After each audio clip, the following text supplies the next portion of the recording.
Hi guys, it's Cece, and today I am here to talk about fandom, or more specifically, my personal experience with fandom. So today I'm going to be doing kind of a timeline of how I got involved in fandom, how I got to the point that I'm at today, with all of this stuff behind me.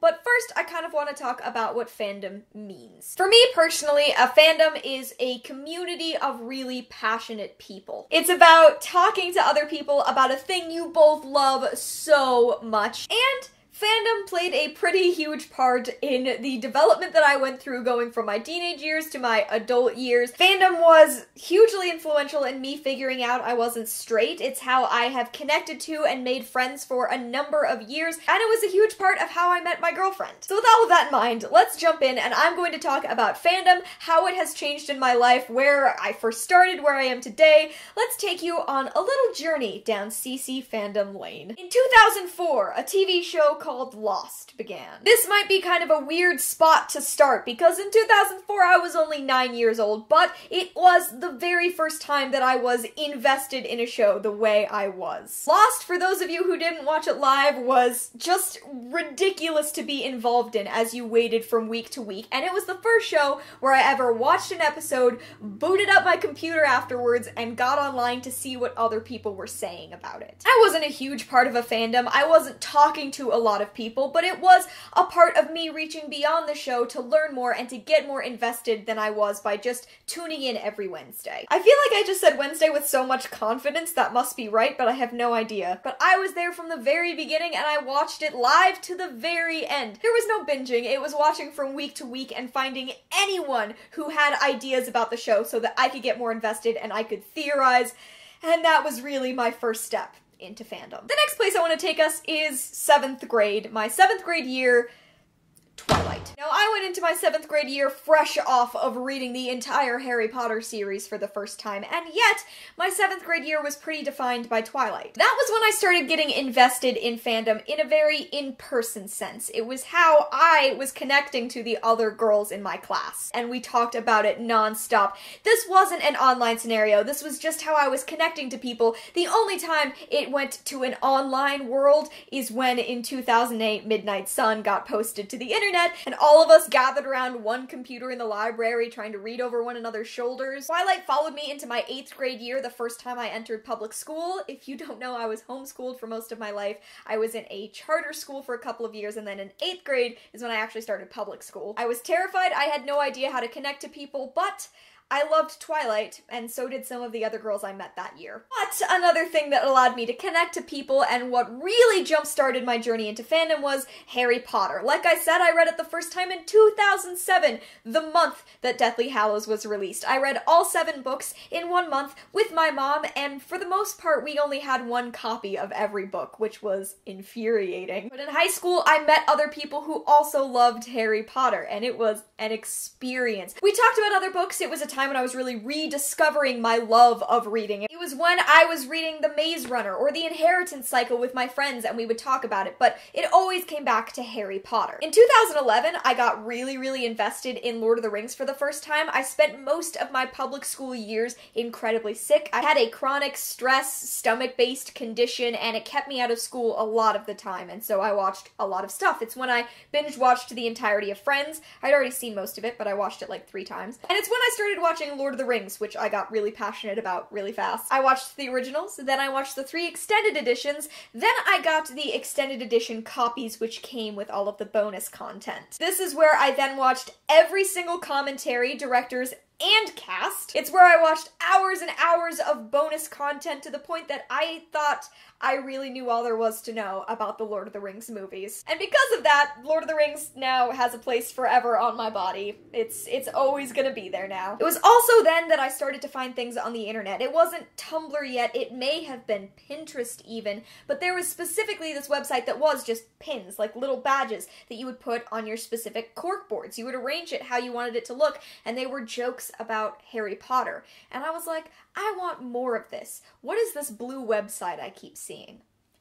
Thus began Tumblr. Towards the tail end of 2012, my junior year of high school, I found Tumblr. Whew!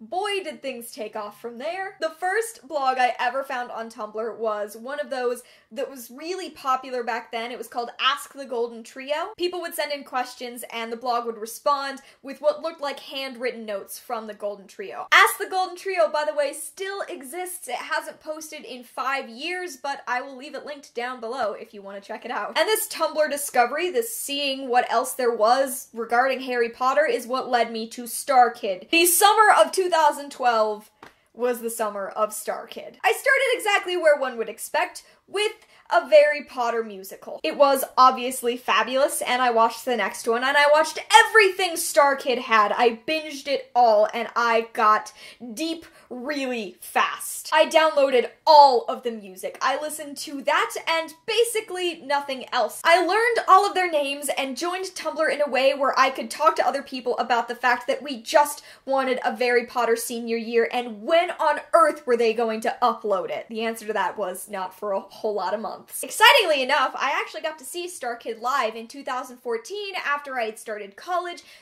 They came to New York for Star Kid Takes Manhattan. I went and saw the show with a couple of friends and met a few of the Star Kids, including Lauren, Meredith, and Dylan. Star Kid was an extension of my passion for Harry Potter. That is how I went in, that is how I discovered them. But then there was also Sherlock. Sherlock I blame on a couple of things. First of all, Tumblr, the internet in general, but also this mainly goes to my mom. I walked in once and she was watching the show and she was like, oh, this is a modern version of Sherlock. You haven't been watching it? That was the second season. I watched the second season before I watched the first season because I watched the second season as the 3 episodes came out. Then I went back, watched the first season, rewatched the second season, and into Tumblr again we go. I did the entire wait between Reichenbach and finally getting a 3rd season. I did the full thing, and I wouldn't have done it if not for my mother, so I blame her for that. Sherlock marked my first attempts at reading fanfiction. I say attempts because it was not something, at least for Sherlock,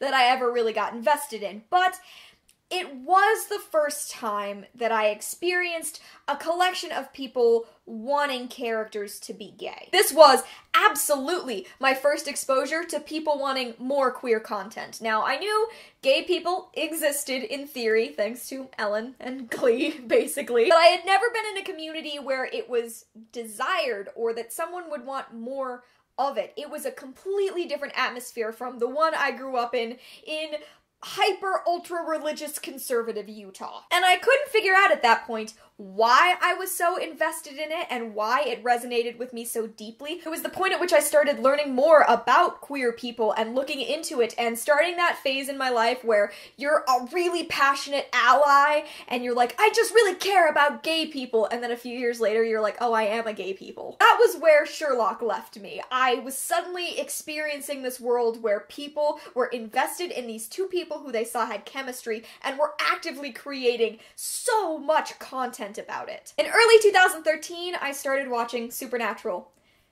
and I put it off. I stopped watching and decided I would come back to it, which I did, but it's still a weird thing to think about. I instead allowed Tumblr to push me to watch Doctor Who. I had friends who'd been pushing me to watch Doctor Who for years. Finally, I did it. I watched the first half of the first episode and was like, this is not good. I watched the last of the first episode and went, I guess I could watch one more.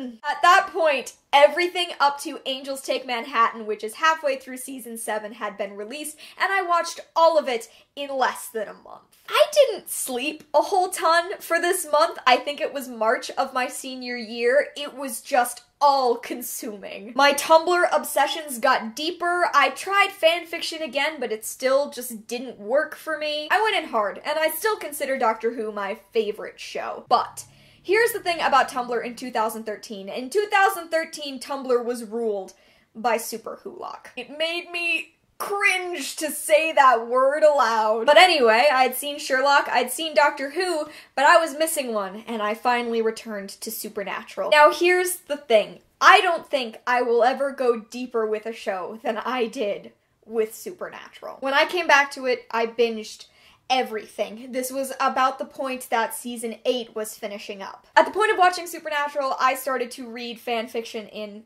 earnest. And I mean read fanfiction. In 2013, I basically didn't read any books. I was reading exclusively fanfiction, starting slow with these little ficlets, and then going into 100,000, 200,000 word fics and collections, and I started writing my own fics. And everything was centered around Destiel, the relationship between Dean and Castiel. I credit a huge part of me realizing I was gay to the amount of time I spent invested in these two people. I have read more words about those two fictional characters than any other fictional characters. I probably have a more detailed knowledge of that show than I will ever have of another show. I was distancing myself from the world of high school, especially once I graduated, and I really dug into it in the summer following that and leading into college. It encouraged me to be creative about a thing I loved, and I hadn't really known how to do that before. This one's gonna be the hardest to admit.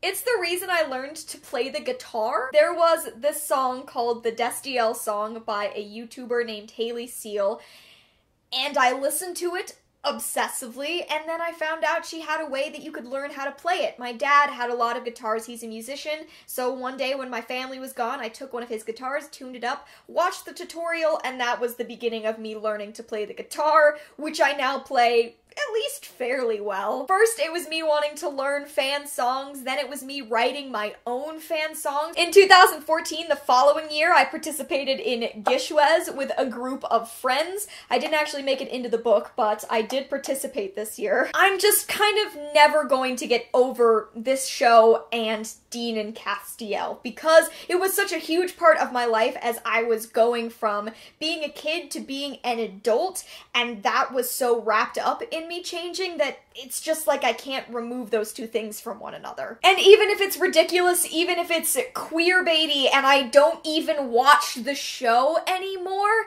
it meant so damn much to me that I'm just never gonna get over it. So moving on from that, everything else there's a lot less passion for. At the end of 2013, I watched Merlin. I already knew how it ended because it had ended the previous year, and you know, you kind of couldn't avoid it on Tumblr. But I watched it, enjoyed it, and that was probably the second show that I actually would read fic for. Not in earnest, but I did read it, and I even wrote one. In 2014, I did actually start reading books again, which was good because at the time I was running a book blog that was really starting to pick up steam, and it was obviously important since you're now watching a booktube channel, so it's good that I kept reading. In 2014, I watched Avatar: The Last Airbender and Legend of Korra for the first time. I didn't watch Avatar growing up, which is kind of ridiculous to think about, and it horrified Janelle, who was at that point not my girlfriend yet. We watched Avatar in about a month in the period of October, and then we started catching up on Legend of Korra because it was its final season. I don't think I can overstate enough how influential Legend of Korra was to me in actually realizing I was gay. It was a show that I watched with this girl who I loved but couldn't admit that I loved, and it was a show where I really started to get invested in Korra and Asami. I knew they were in love, I could just tell, but I knew from experience, from all of my gay shipping of years past, that it would never happen. And then I left for winter break. I went home and I turned on the final episode of Legend of Korra. I can feel myself getting a little emotional about this because it really did hit me this hard. I watched the finale of Legend of Korra, and I watched years of shipping and being invested in a relationship between these two women who had been such close friends first, and I watched them get together. And I was away from Janelle, and all I wanted was to be with her again, and that was a big moment. My blog, in a matter of weeks, became exclusively dedicated to Korrasami. I probably had droves of people unfollow me, and I didn't care at all, because all I wanted was for everyone to know about this thing that had happened that I couldn't quite put into words why it meant so much to me, but God did it mean a lot to me. It's why every time I see upcoming news about the Legend of Korra comic, I do honestly cry. Like, I am not exaggerating. When I see news, when I heard that in the comics they are going to kiss, I burst into tears in a public space. And that's Legend of Korra and Avatar, though they continue to stay with me. In 2014 and moving into 2015, I watched Buffy the Vampire Slayer for the first time. Now, much like Legend of Korra, I cannot overstate how much this show influenced me in coming out. I love a lot about this show. Buffy is one of my favorite shows of all time. But watching a storyline in which a character really just hadn't known she was gay in high school and realized it in college, and that was acceptable and celebrated as a questioning girl in college, affected me incredibly deeply. These were the two shows that absolutely directly led to me going back to school in that second semester and going to Janelle and saying, I'm gay and I love you. Those were two moments when I recognized the importance of seeing myself and the importance of seeing how these relationships were valued and celebrated. And finally, the last stop on this train that I'm going to mention is Sense8, which I started watching in 2016 and just, caught up on last month. I'm not as invested in fandom anymore. I'm on Tumblr a lot, but I'm kind of like the hermit who exists there and doesn't get involved in things. But Sense8 felt like a moment of bringing that community back that I had been a part of when I was in high school, because it was seeing a show I loved die, and then it was being able to celebrate with so many people when it was brought back. It was me being able to be invested in relationships that are actually canonically queer, crazy concept, and it just felt like that community again, that point where all of these people are passionate about one thing, and because they were so passionate about it, because we were so passionate about it, it was renewed. Not just renewed, by the way, brought back from the dead. There have been so many other steps along the way of me being involved in fandom. I mean, obviously I was invested in Marvel as it grew. I was there at the very first Iron Man. I was there when everything came together in the Avengers, and I love it. I have been watching Star Wars since I was about 1. I don't even consider that me being involved in a fandom, more like it was just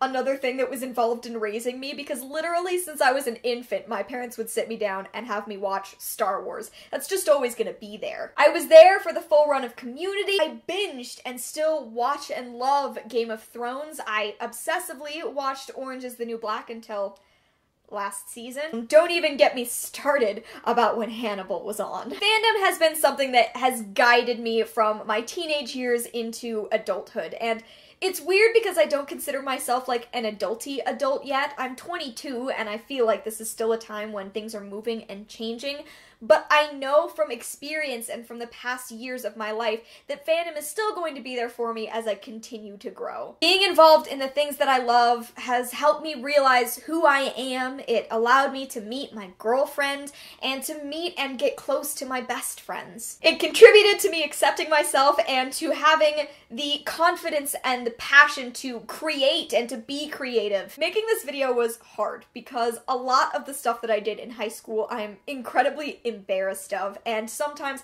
I kind of shut down when I talk about it. But even if it was embarrassing, who wasn't embarrassed of themselves in high school? And this is stuff that contributed to me becoming who I am. So you know what?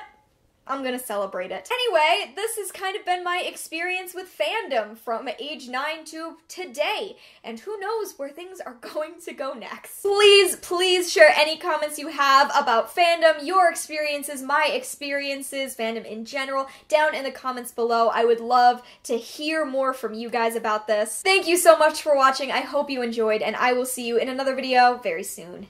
Bye!